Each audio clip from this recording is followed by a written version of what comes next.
just 90 minutes, 8 battleships had been sunk or heavily damaged, and 400 Americans were killed, and more than 1,000 others were wounded. The Japanese had hoped to, permanently cripple the United States Navy, but one important fact worked against them. America's aircraft carriers, the most powerful weapons of modern naval warfare, were not in the harbor that day.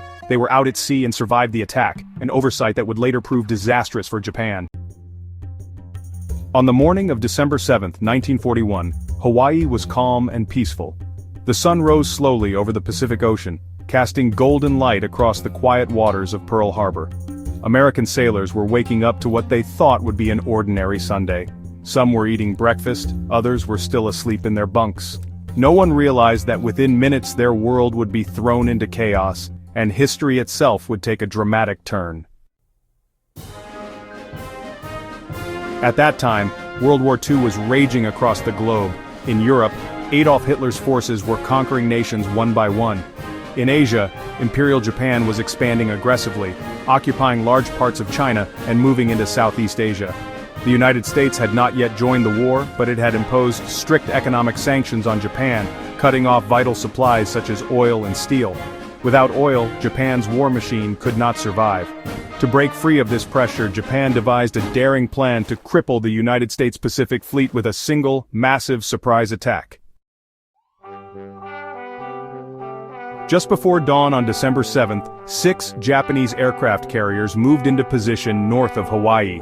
From their decks, more than 350 aircraft prepared to strike. At 6 o'clock in the morning, they began their approach. At exactly 7:48 a.m., the first wave of Japanese planes descended upon Pearl Harbor. The roar of engines filled the skies. At first, some American sailors assumed it was a training exercise. But when bombs began to fall and explosions ripped through the harbor, the terrifying truth became clear: this was no drill. The first targets were the great battleships, anchored neatly along what was known as Battleship Row. The USS Arizona was struck by a bomb that penetrated deep into its ammunition magazine. In an instant, a massive explosion tore the ship apart, killing over 1,000 men and sending flames and thick black smoke high into the sky. The USS Oklahoma was hit by multiple torpedoes, rolled over, and sank, trapping hundreds of sailors inside. The USS California and USS West Virginia were also badly damaged. In less than 15 minutes, the mighty American fleet was under siege. Around 8 o'clock in the morning, a second wave of Japanese aircraft arrived. This time, their targets were the airfields scattered all around Oahu. American planes had been lined up neatly on the runways to prevent sabotage, but, this actually made them perfect targets. In just a matter of minutes, dozens of aircraft were destroyed before they could even take off.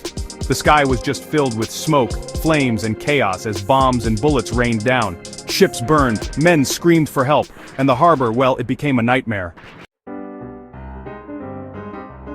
For the sailors caught in the attack, it was honestly a human tragedy beyond imagination.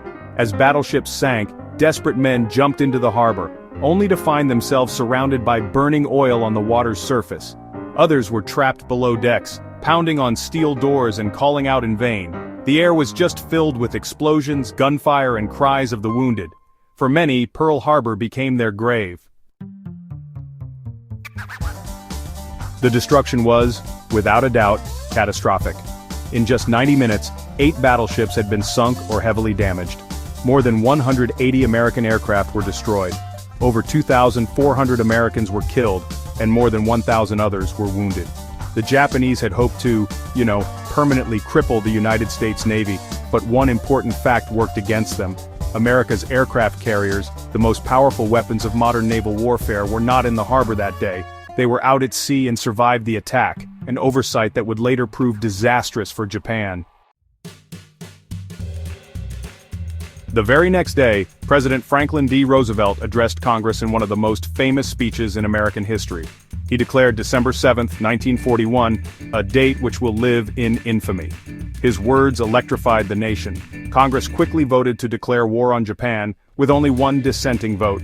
Soon after, Germany and Italy declared war on the United States as well.